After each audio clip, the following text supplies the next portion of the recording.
This is why Lockheed Martin's Vectis might still win the drone war. The Air Force has picked two winners for its $6 billion drone program, and Lockheed Martin wasn't one of them. But here's the twist. The company everyone counted out might actually have built the better machine. And in the high-stakes world of military procurement, being right often matters more than being first. In late 2024, the United States Air Force made a decision that sent shockwaves through the defense industry. After years of competition, they selected two companies to build the next generation of autonomous combat drones for the Collaborative Combat Aircraft Program, or CCA. The winners? Anduril Industries with their YFQ-44A and General Atomics with their YFQ-42A. The loser? Lockheed Martin and their Vectis drone. On paper, this looks like a straightforward story of Silicon Valley innovation beating old guard defense contractors.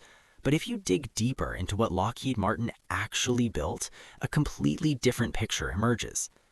The Vectis isn't just another drone. It's a flying testament to everything Lockheed Martin learned from building the most advanced aircraft on the planet. Picture a sleek, stealthy aircraft, roughly the size of a fighter jet, designed to fly alongside America's most sophisticated warplanes, the F-35 and F-22. While Anduril and General Atomics were selected to move forward, Lockheed's offering represents decades of stealth technology, advanced manufacturing, and combat systems integration that neither of the chosen platforms can match, at least not yet. The Vectis incorporates design DNA from the F-35 Lightning II and the legendary SR-71 Blackbird programs. We're talking about a drone that doesn't just use stealth as an afterthought. It's built from the ground up around the same low observable principles that make the F-35 nearly invisible to enemy radar. The aircraft features carefully sculpted surfaces, radar-absorbent materials, and internal weapons bays that eliminate the radar signature spikes caused by external stores. This isn't stealth light. This is the real deal, engineered by the same people who created the world's most advanced stealth platforms. But stealth is just the beginning. The Vectis was designed with something called Open Mission Systems Architecture. In plain English, that means it's built like a smartphone, not a landline. You can plug in new sensors, weapons, or artificial intelligence systems without having to redesign the entire aircraft. Imagine being able to upgrade your drone's brain the same way you update your phone's operating system. That's the kind of flexibility Lockheed built into the Vectis from day one. The manufacturing approach is equally revolutionary.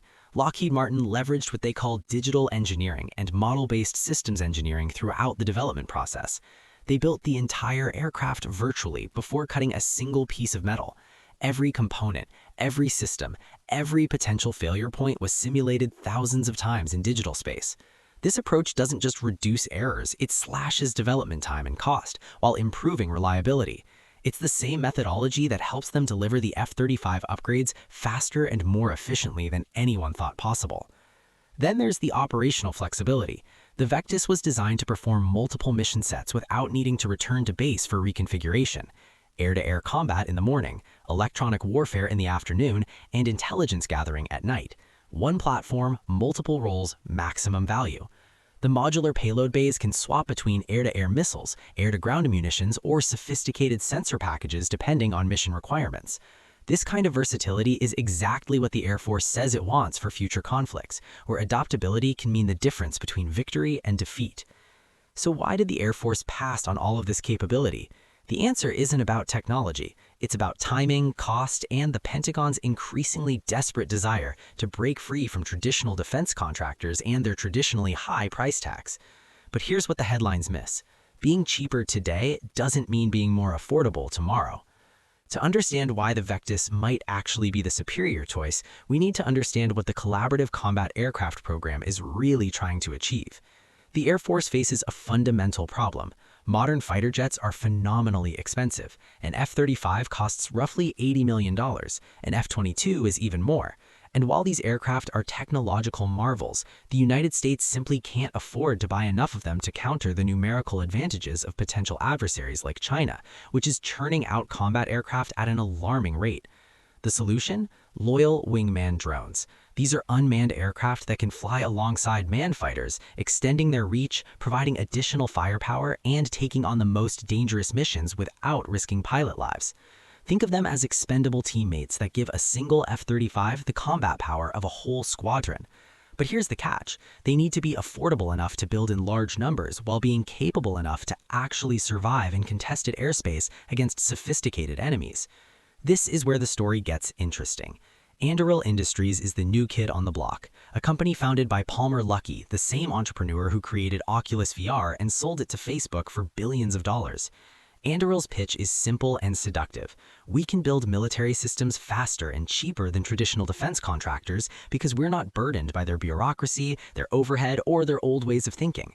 Their YFQ-44A, called Fury, is designed to be mass-produced using commercial manufacturing techniques and off-the-shelf components wherever possible.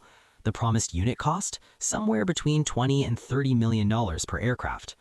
General Atomics, meanwhile, brings a different pedigree to the table. They've been building drones for decades, most famously the MQ-9 Reaper that's been the workhorse of America's counterterrorism operations. Their YFQ-42A builds on that institutional knowledge, offering proven reliability and a track record of actually delivering systems that work in combat. They're not as flashy as Anduril, but they're not unproven either. Both companies won their contracts largely on the promise of affordability. The Air Force wants to buy at least 1,000 of these drones, and at $50 to $80 million each, that's simply not feasible with traditional defense costs. But here's where the Vectis story becomes crucial. That cost advantage might be temporary. Defense history is littered with programs that started cheap and ended expensive. The F-35 was supposed to cost a fraction of what it ultimately did in its early years. The littoral surface ship was sold as an affordable alternative to traditional destroyers and ended up being neither affordable nor particularly effective. The pattern is consistent. Initial cost estimates based on optimistic assumptions almost always give way to expensive reality once you start dealing with the actual challenges of building combat systems. The Vectis, conversely, was designed by a company that's already paid the learning costs. Lockheed Martin isn't promising revolutionary new manufacturing techniques because they've already revolutionized their manufacturing. They're not experimenting with unproven stealth shaping because they literally wrote the book on stealth design. Every system, every process, every technology integrated into the Vectis has been tested and validated on platforms that are currently flying combat missions around the world. This brings us to the 5 key reasons why the Vectis might actually be the better long-term choice, even though it wasn't selected. First, survivability. In a real shooting war against a peer adversary, stealth isn't optional, it's survival. The Vectis incorporates genuine 5th-generation stealth characteristics that Lockheed Martin took decades and hundreds of billions of dollars to develop.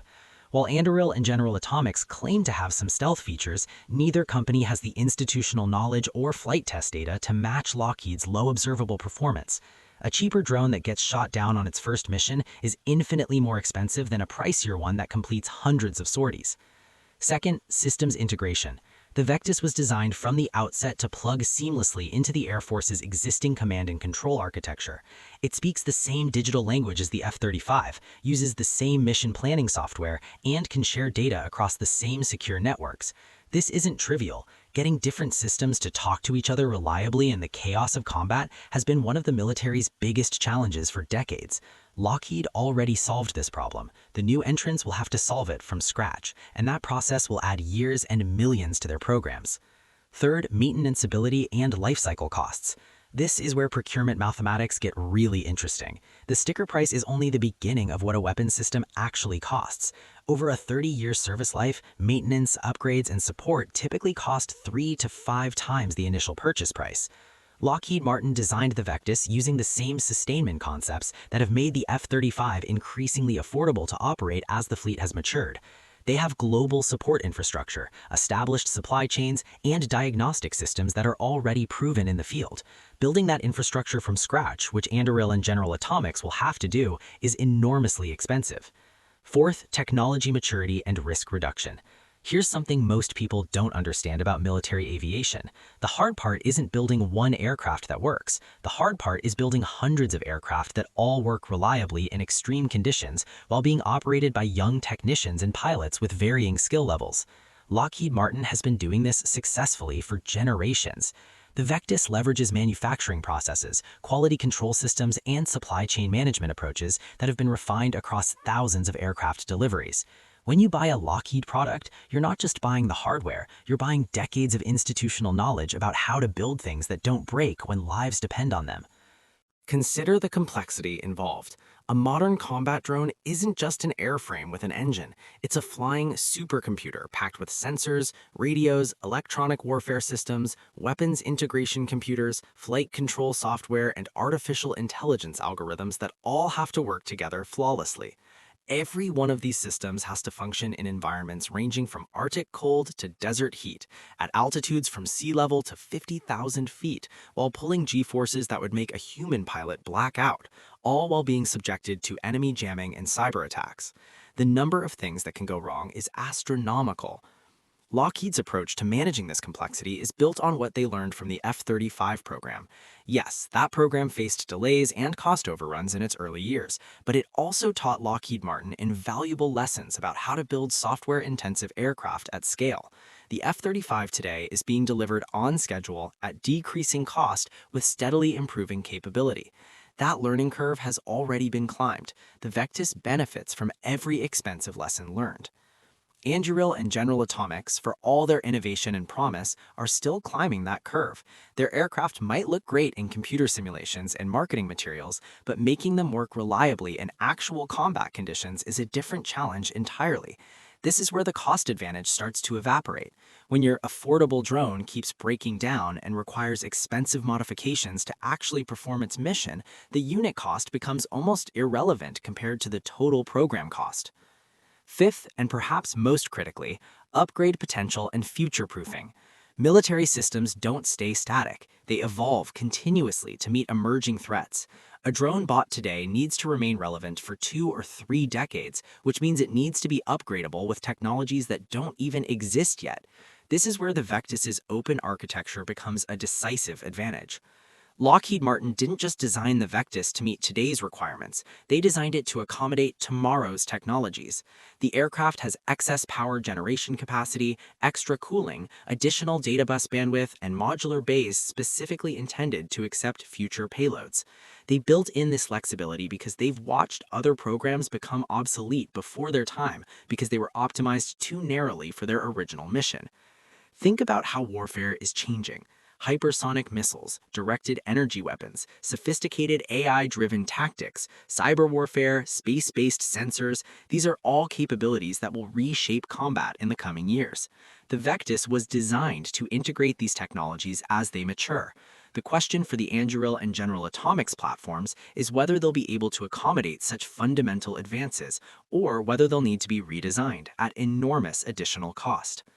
Now let's talk about why the cost advantage promised by the selected platforms is likely temporary.